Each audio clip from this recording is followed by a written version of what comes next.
and we're gonna try something new today. Being good in overtime.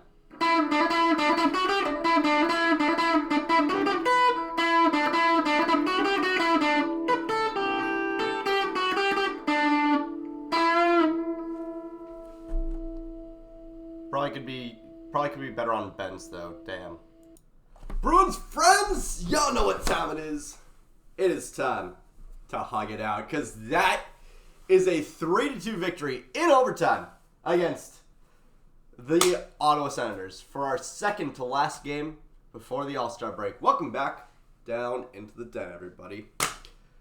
Man, this was a good... I don't really want to say it was a good game. It was definitely a game. It was definitely a game of in which we... There's so much to think about here. There's so much to really think about here. And pretty much all of my thoughts boil down to, oh my god, the roughing in this game. I need to make sure that I don't amplify my voice so much that I piss off my neighbors. Also, I'm throwing my hat on because my hair's pissing me off. Before we get into this game, first of all, like, comment, subscribe. Gotta boost me in the algorithm here, fellas. But this, I feel like honestly this game, more than anything, it showed why Johnny Beecher is a valuable part of this roster, because of the tying goal in this game, because of, actually no, not just because of the tying goal, but because of the because of the go-ahead goal for the Bruins. And I will get into that. In fact, let's get into it right now. Puck drops, and Bruins come out not that great. Not that great. They set a new record this season for the least amount of shots for it's in a period. They end the first period with 3 shots on goal, but they do get one right past Eunice Korpisalo. Now throughout the first period, Bruins are not doing great. There was a pretty good, there was a little bit of a good stint that was completely thrown away because we decided to give the puck right to Thomas Chabot. We were like, hey, we forgot to draft you in 2015. You want to come on our team now? No? Damn it. Well, it was worth a shot. But just because the Bruins weren't playing well doesn't mean that we weren't feeling well. Because I've been critical of Derek Forbort recently, and I'm going to be critical of him in this game. I really think that Parker Wotherspoon coming back into the lineup, fantastic. He came in for the wrong guy. Shattenkirk, he has his own problems. But my guy, Forbort is just not great. He's just not great. And I really think that that the insistence of Derek Forbort being the key cog in our penalty kill is just the pinnacle of correlation. Correlation does not equal causation. But he ends up tossing the mitts. He ends up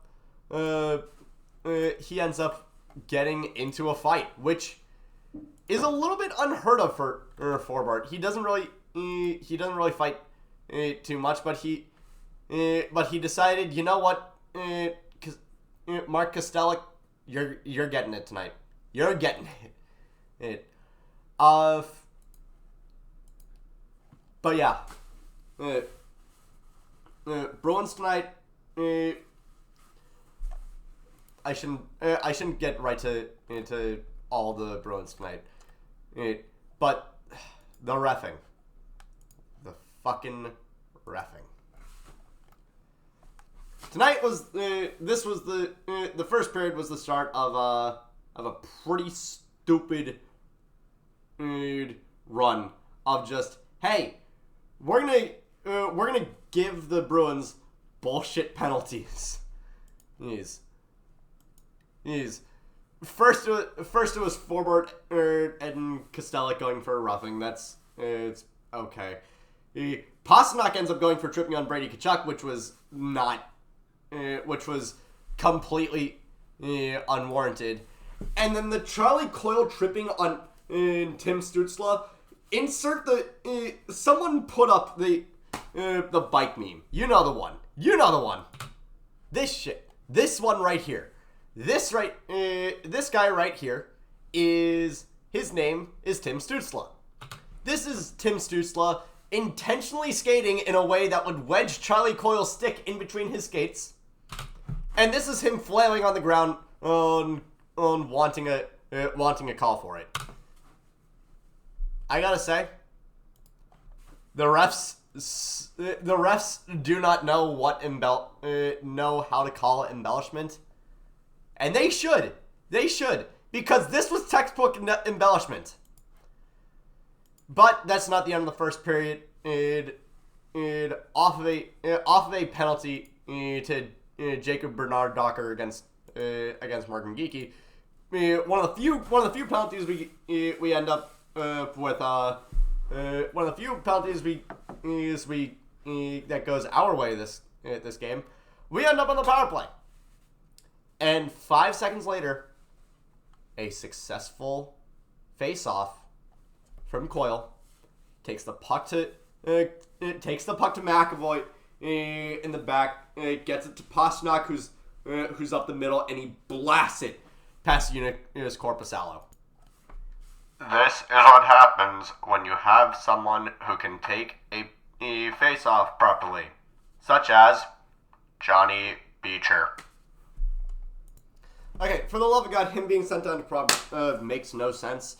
And he was doing fine up here. He was routinely one of our best defensive forwards. He routinely was our best man at the dot. Why is he down in Providence? And I don't see Boqvist putting in that work. I don't see Patra putting in that. Patra can't go down. Damn. Patra, by the way, kind of invisible tonight. And I don't want to say it's becoming a problem, because it's his rookie season. And, we all have to start somewhere. This channel had to start somewhere.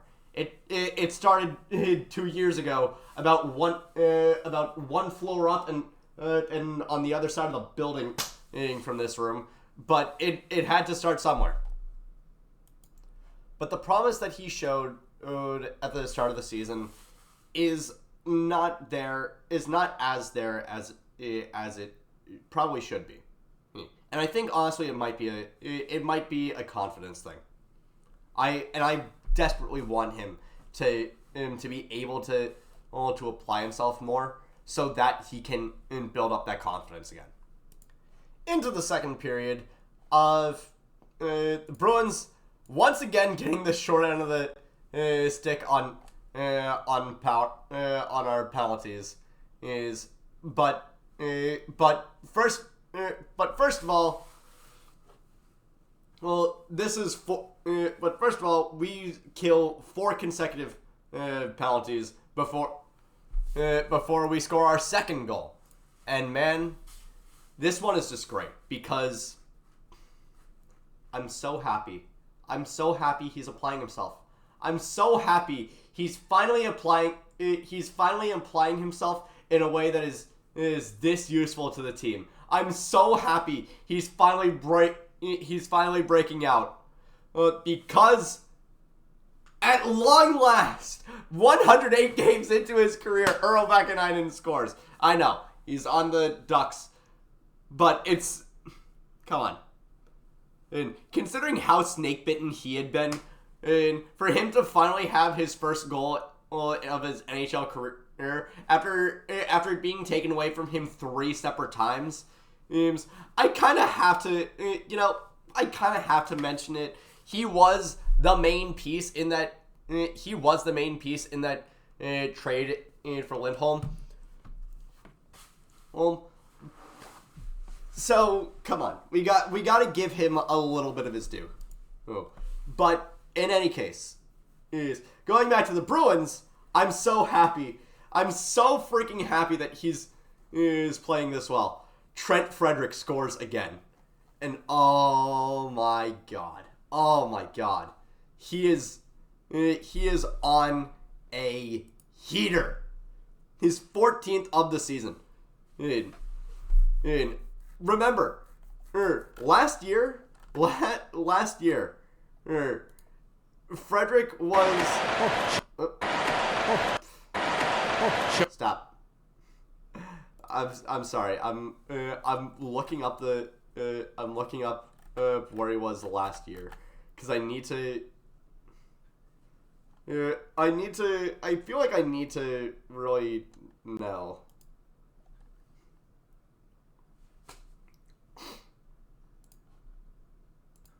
Okay, last year, 17 goals, 14 assists, 31 points. Right now, Trent Frederick is at 14 goals, 14 assists, 28 points before the All-Star break. And it is entirely possible that on Saturday he breaks his career best for points. And I know that would be incredibly, that would just be an anomaly. And for him to surpass his, and for him to even tie his goal total from last year on Saturday's game, he would have to do what he's been edging us all for, and finally score a hat trick. But I'm fine. But you know what? He's stepped up. He's stepped up in a massive way. And I'm so happy for him. Anyway, we end up... after that, we killed 2 more penalties before... Actually, no. We kill 1 more penalty before... with about 2 minutes left in the period. Frederick, unfortunately, ends up going for... tripping against Parker Kelly. And, oh, man. This was just...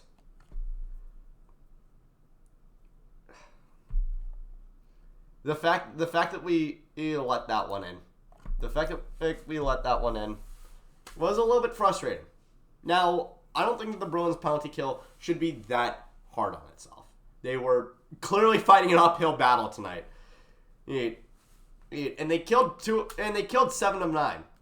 But we're human. We're only human. We're always going to be inclined to look more at that at those 2 misses than the 7 hits. And who could it be to score? Why, it's freaking Chabot! We're never gonna live down 2015, are we? Man, we're spending so much time trying to worry about whether or not we should trade for Jacob Chikrin. Should we trade for Chabot instead? And so after this goal, McAvoy and Wotherspoon get into a pretty heated pushing and shoving match with Stützle and Drake Batherson, and all four of them go to the box. Next, all 4 of them just get complete. All 4 of them just go to the box, and you know what? Sure, why not? Third period is a little bit more. The third period is a little bit more of the same for the Bruins.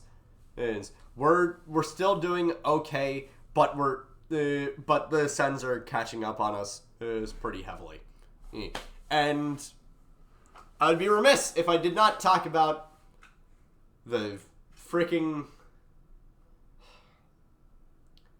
goal that got called back. Nick. I think this wasn't Tarasenko's goal. I think it was Stützle who had scored this. Yes, and they and Wotherspoon was arguing that it was something with the hands. And a lot of people thought that this was. A lot of people took this to mean, including Alex Faust and Andy Brickley on the broadcast, that it was thrown in. And it wasn't. What had happened was it had hit another Senator's hands and then dropped the ice, and for which Stützle would end up scoring. And it was ruled a hand pass. Yes. There are probably a lot of Sens players that are going to be frustrated with it. To which I say, if Jake DeBrusk's hand pass in the first round last year was a hand pass, then this was also a hand pass. Don't bitch about it. And surprisingly, this period ends up being pretty penalty light on the penalties. Only one, and it's against Parker Wotherspoon going for cross-checking on Parker Kelly. And Tarasenko ends up scoring on it. Great. Lovely. And we don't fight back for the next minute and a half. Or at least we don't fight back enough to bring us back up on top. So we go to overtime. Wonderful. I love overtime. It's not like we haven't had shit luck in overtime recently. But sure, let's go to OT. But guys, I really think that this was the best overtime that the Bruins had. Oh yeah, shoot, I forgot. I said I was going to talk about the reason why Beecher was needed on the tying goal. During the power play that the Senators scored the tying goal on, the Tarasenko power play, the Bruins lost 3 of their 4 faceoffs. This is where Beecher comes in. This is where he comes in. Because he is a face-off merchant. And so often, the games are won in these trenches. Part of me wants to do a little bit of a video essay at the end of the season about the importance of face-offs in hockey, and that's going to entail going through all 1,312 of games played this season, and marking down who won and who won the face-off battle,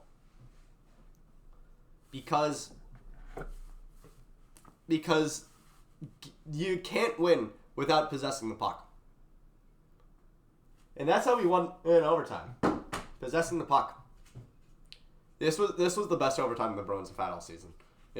Amazing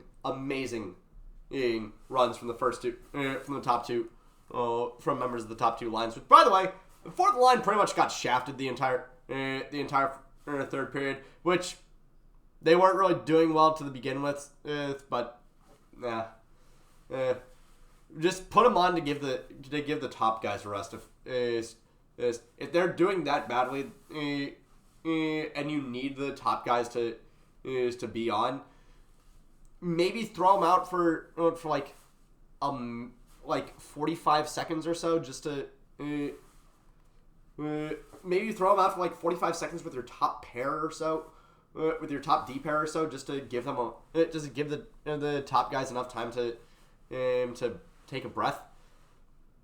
But in any case, this OT, amazing saves from Swayman. Swayman was fantastic tonight. Swayman legitimately had one of his best games tonight, and not just from the fact that that man's essentially went my guy essentially went 4 for 6 on power play, but the fact that we played that mid, and he still made as many insane saves as he did, amazing job from him. Amazing job from him. And this OT perfectly capped off with a shot from Marchand that puts him solely at 5th place in Bruins goal scoring in history. And that's it. That is it. One more game against the Flyers on Saturday. That's gonna be a morning game. That's gonna be a fun. That's gonna be a fun morning. Get your morning brew with Jaffe and Razor, and then watch the game. Thank you all so much for watching. I will see you guys on Saturday. Take care.